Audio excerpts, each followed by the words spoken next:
Formula సినిమాలే ఎక్కువగా వస్తున్న రోజుల్లో అసలు హీరోయిన్ లేకుండా రూపొందిన చిత్రం తోడు దొంగలు 1954 ఏప్రిల్ 15న విడుదలయ్యింది.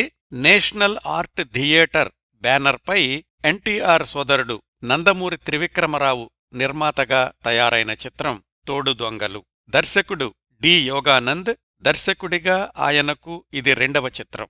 సినిమా పేరుని సార్థకం చేస్తూ ఈ చిత్ర కథంతా ఇద్దరు పెద్ద మనుషుల చుట్టూ నడుస్తుంది. ఒకాయన లోకనాథం, అన్నపూర్ణ రైస్ మిల్ యజమాని. ఇంకొకరు అక్కడ మేనేజర్ పరమేశం. యజమాని చేసే అక్రమాలకు వంతపాడతాడు మేనేజర్. అంటే ఇద్దరూ తోడు దొంగలన్నమాట. ఒకరోజు ఆ రైస్ మిల్లులోని కార్మికుడు రాముడు ప్రమాదవశాత్తు మరణిస్తాడు. ఆ మిల్లులోనే తోడు దొంగలిద్దరూ కలిసి రాముడు శవాన్ని మాయం చేస్తారు. అయితే రాముడి ఆత్మ మేనేజర్ పరమేశాన్ని వెంటాడుతూ ఉంటుంది. పరమేశం బాధపడతాడు.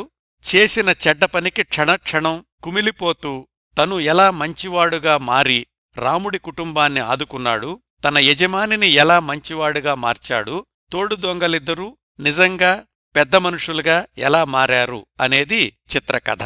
ఈ సినిమాకి కథ, మాటలు, పాటలు రాసింది సముద్రాల జూనియర్. సంగీతం సమకూర్చింది టివి రాజు. ఈ చిత్రంలో కేవలం 3 పాటలు, 1 పద్యం ఉన్నాయంతే. ఈ చిత్రంలో తోడు దొంగలుగా నటించింది మిల్లు యజమాని గుమ్మడి, మేనేజర్ ఎన్టీఆర్. చనిపోయిన మిల్లు కార్మికుడు మద్దాలి కృష్ణమూర్తి. ఆయన భార్య టీజీ కమలాదేవి. పరమేశం అంటే మేనేజర్ ఎన్టీఆర్ పాత్ర భార్య హేమలత, కొడుకు చలం.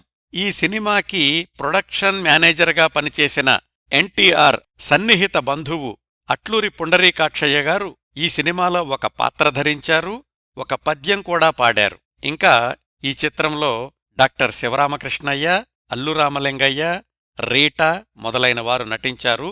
విమర్శకుల ప్రశంసలందుకుంది, రాష్ట్రపతి పురస్కారం అందుకుంది. కానీ ఆర్థికంగా విజయం సాధించలేదు. ఈ సినిమా తరువాతి చిత్రంగా అల్లూరి సీతారామరాజు జీవిత కథ నిర్మిస్తాము అని ప్రకటించారు.